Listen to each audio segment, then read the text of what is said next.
तुम्ही अर्ज उमेदवारी आज दाखल केला होता, माघार घेतली, नेमकं काय कारण होतं, का माघार घेतली? मी बंटी साहेबांचा कार्यकर्ता म्हणजे काँग्रेसचा कार्यकर्ता म्हणून मागच्या वेळीची पण इलेक्शन लढलेली आहे हाताच्या चिन्हावर. यावेळी पण मी हाताच्या चिन्हासाठी उमेदवारी दाखल केला होता, एक अपक्ष दाखल केला होता. पण वेळेत EB फॉर्म न मिळाल्यामुळं मी आमचा छानीत माझा याचा म्हणजे पक्षाचा अर्ज उडाला. मग अपक्ष अर्ज मी ठेवणार होतो, पण कसं आहे आमची ही सगळी माहिती झाल्यानंतर म्हणजे भाजप शिवसेना बंटीसाहेबसुद्धा सगळे काँग्रेस जनता दलाची युती झाल्यानंतर मी माझा अपक्ष उमेदवार अर्ज माघार घेऊन मी आप्पा शिवणे आणि आमच्या भाजपच्या याला पाठिंबा दिलेला आहे. आता बैठक तरी गडिंग्लजमध्ये काँग्रेसचा पाठिंबा महायुतीला आहे की राष्ट्रवादी? नाही, मी आमचे उमेदवार होते त्यांनी आम्ही महायुतीला दिलेलं आहे. कारण आमचे कोराडे सर म्हणजे होते, त्यांना महायुतीमध्ये जनसुराज्य पक्षाच्या याच्यावर तिकीट मिळाल्यामुळं त्यांनी त्या याच्यावर लढत आहे. आता गडिंग्लजची काँग्रेस हा आता माहितीबरोबर आहे, हे मी माझ्या मतानं. यामागचं कारण काय की महायुतीला कसं आहे, जर बैठकीवर राज्यात महायुती आणि काँग्रेस दोन्ही नाही. आता जे स्थानिक लेवलचं राजकारण हे स्टेट लेवलला काय होऊ शकत नाही, कारण स्थानिक लेवलचं राजकारण तिथल्या कार्यकर्त्यावर अवलंबून असतं.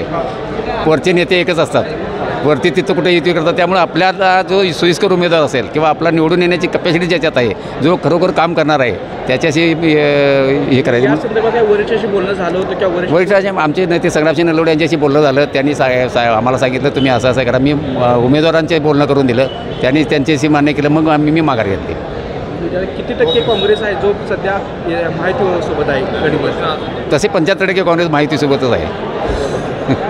आणि तुम्हाला मग आता सध्याचं जे राजकारण बघितलं तर तुम्ही म्हणजे काँग्रेसचे आहात, या ठिकाणी माहिती फुटलेली आहे. दोन माहितीमध्ये 2 गट पडले आहेत. त्याचा काय परिणाम निवडणूक होऊ शकतो? होणार की, कारण आता जी माहिती झालेली आहे टोटल सगळी, त्यांची 100% सीटा येतील मला खात्री आहे पूर्ण.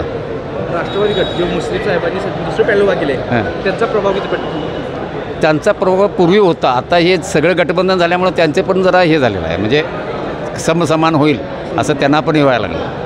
विकासाच्या मुद्द्याचं बोलायचं झालं तर सगळ्यात महत्त्वाचा म्हणजे विकास MIDC जी आपली आहे गडिंग्लजची, तिथे गेली 20 वर्ष आम्ही म्हणतोय की MIDCमध्ये मोठे उद्योगधंदे आले पाहिजेत, बेरोजगारांना काम मिळालं पाहिजे. आजपर्यंत कुठल्याही नेत्यानं ते MIDCसाठी काम केलेलं नाही. आमचे नेते माननीय आप्पासाहेब नलवडेंनी जे त्यावेळी 62 साली कारखाना म्हणजे उभा केला ह्या गडिंग्लज शहर तालुक्याच्या विकासासाठी, त्याप्रमाणे कुणी इथं त्याबरोबर त्यांचे चिरंजीव संग्रामसिंह नलवडे यांनी चंदगड तालुक्यामध्ये स्वतःचा कारखाना उभा केला. ठीक आहे, चालवायला दिला असेल, काय झालं असेल, पण उभा करणं ही त्या नलवडे फॅमिलीचं आहे, त्याच्याशी मी फार जवळचा हे आहे. म्हणून मी फक्त या गडिंग्लज शहरासाठी जे विकास करतील त्यांच्या पाठीशी राहायचं ठरलेलं आहे. मटण थाळी, चिकन थाळी, स्पेशल गावरान चिकन थाळी इतकंच काय, ऑर्डरनुसार मुंडी रस्सा आणि खेकडा थाळी. आणि हो, शाकाहारी लोकांसाठी खास व्हेज गावरान थाळी सुद्धा उपलब्ध आहे बरं का.